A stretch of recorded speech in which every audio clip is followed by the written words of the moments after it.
مهاجر کیست؟ سحرگاه زیبازیگاه طفلان کودکم با چشم تر برگشت و با بغضی که بودش در گلو پرسید بگو بابا مهاجر کیست؟ دشنام است یا نام است؟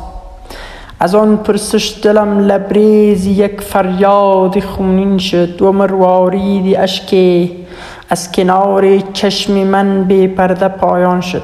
ولی آهسته چشمم را به پشت دست مالیدم و در ذهنم برای آنچنان پرسش جواب نغز پالیدم.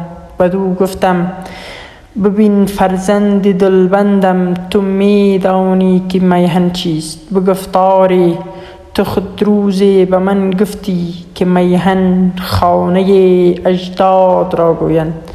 زدم بوسه بر رخسارش و غمگینانه